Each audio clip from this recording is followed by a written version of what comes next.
Hey yo, hammaga salom. Siz Rizov kanalidasiz.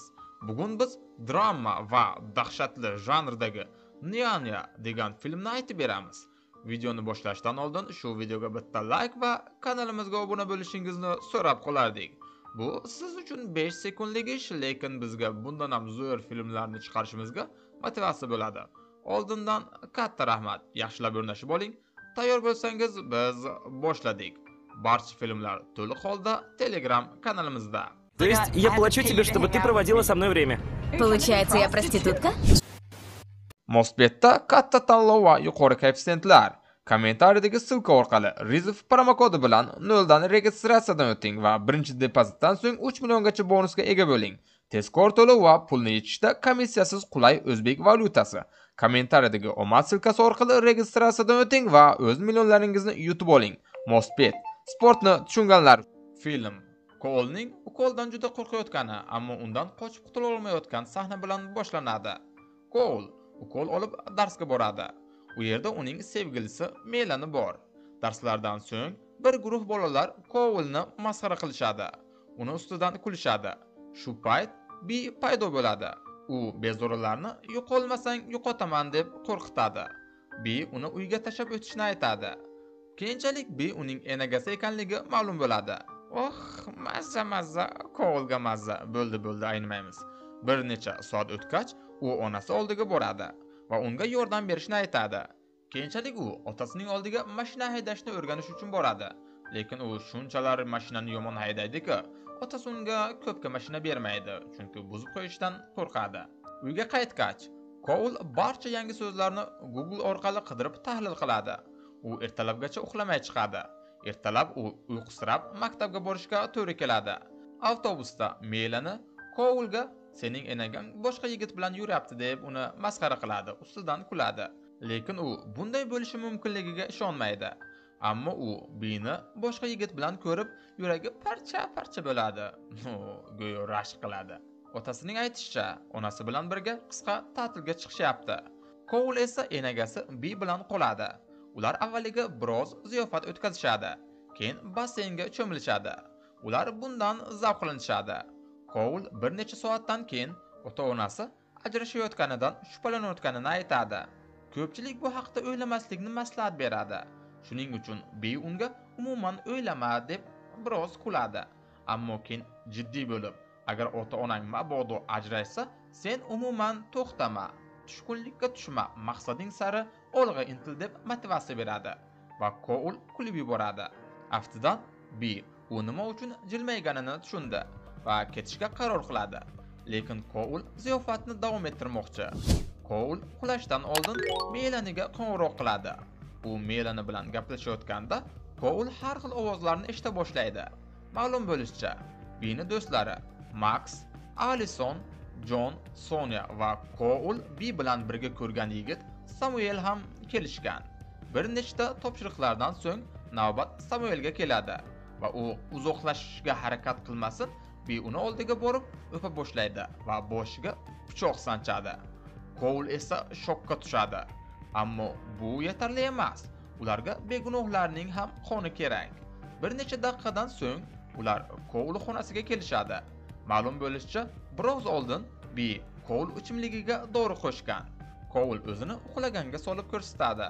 Ular undan ozroq qon olib ketishadi. Ular ketgach, bola arqon yasaydi. Lekin muammo bor. Bi allaqachon shu yerda. Bola shuni yo'qotadi. U o'ziga kelganda hamma uni oldida saf tortib turardi. Cole asta-sekin arqonni kesadi, lekin u orqasida oyna borligini bilmasdi. Cole hech narsani ko'rmaganini aytadi va ular unga ishonishadi. Qon olish esa go'yo salomatlikni tekshirish uchun namuna. Sony bolani yechmoqchi bo'lganda politsiya keladi. Max tayoqni nayza qilib politsiyachini o'ldiradi, lekin u otishga muvaffaq bo'ladi va o'q Alisonga tegadi. Boshqa politsiyachilar ulardan vaziyatni so'rashadi. Max ratsiyani olib hammasi joyida ekanligini aytadi. Ajablanarlisi shundaki, ular ishonishdi. Buni qarangki, joni qattiq Alison ham tirik qoldi. Cole qochadi. Yigit buni ko'radi va uning orqasidan yuguradi. Lekin u qo'qilib, yiqilib tushib va bum, tamom. Bu olamni tark etadi. Bu safar Max ovga chiqadi. lekin Koul baribir derazadan qochishga muvaffaq bo'ladi. Koul qayerga yashirinishni o'ylab omborni tanlaydi. Ammo muammo shundaki, u yerda Samuelning o'ligi ham bor. Keyin u katta salyut bilan qurollanib podvalga yuguradi. Ammo ular u yerga kelishadi. Sonya podvalga kalamush bor yo'qligini tekshirmoqchi. Kalamush go'yo Koul. Koul choyshab ostiga yashirinadi, lekin yovuz Sonya buni payqab qoladi. Koul hech qayerga qocha olmaydi. Mushakni yoqadi va Sonya unga chalg'iganda Koul podvaldan chiqish eshigini mixlaydi. Koul panjaradan podvalga sprey purkaydi va podval boom portlaydi. Shubhasiz Sonya bu yorug' dunyoni tark etgan, ammo Max uni quva boshlaydi va Koul uni chalg'itganda u yiqilib tushadi va Koul uni maxsus joyiga boom tepadi. Ammo Max baquvvat bir necha soniyada o'ziga keladi. Max uni bo'g'zidan oladi. Shu payt bezori Kopnik ularning uyiga kelib, ularning uyiga tosh otishni boshlaydi. Max ularning uyiga zarar yetkazishga xohlamay, mehribonlikni qarang. Koul u bilan jang qilishga qo'yib yuboradi. U Kopnik oldiga boradi va Koulni bir urib, Kopnik yerga yotqizib tashlaydi. Koul unga nima bo'layotganini tushuntirib berayotganda, u Koulni boshiga tuxum bilan uradi va unga tabiiyki ishonmaydi. Max uni oldiga kelganda u yana qochishni boshlaydi. Koul qocha uyi bor daraxtga chiqadi. U Maxni chiqishiga to'sqinlik qiladi, ammo Max boshqa tomon bilan chiqib oladi. Max uni yo'q qilishdan oldin Koulni tartibga solmoqchi bo'ladi. Ammo u juda og'ir edi va daraxt uni ko'tara olmaydi, taxta sinib ketadi. Max va Koul yiqilishadi.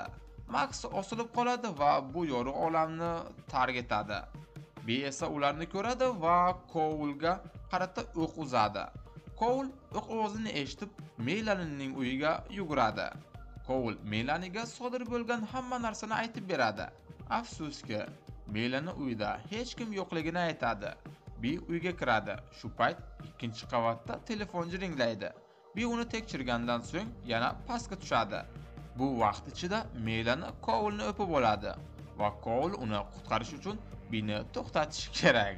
Bir o'pish uchunmi? Yo'q, menimcha jentlmenligi tutib qoldi. Va Bini orqasidan ergashtirib uyiga shoshadi.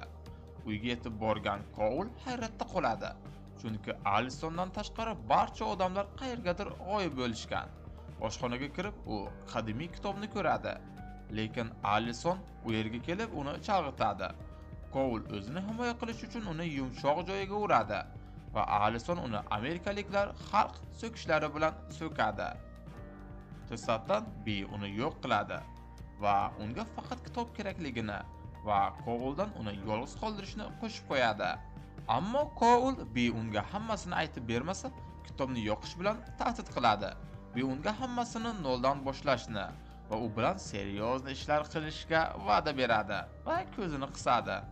Ammo Koul uni gaplariga laqqa tushmasdan kitobni yoqib yuboradi va darhol Samuel mashinasiga minib uy tomon haydaydi va mashina uyni buzib Bini yo'q qiladi. Shovqinni eshitib hamma yetib keladi va film shu yerda poyoniga yetadi. Bachchalar, shu kitobni berganda bilib olarmidik shuncha qon to'kishning sababini.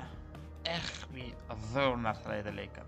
Xo'p, mayli, bular ish bo'ldi. Yana o'sha gap video haqida fikringizni kommentariyada yozib qoldiring.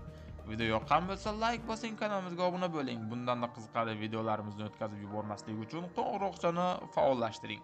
Xayr ko'rganda ko'rishguncha sog' salomat bo'ling. Bundan keyin oxiri bor filmlarni chiqarishga harakat qilaman. Barcha filmlar to'liq holda Telegram kanalimizda.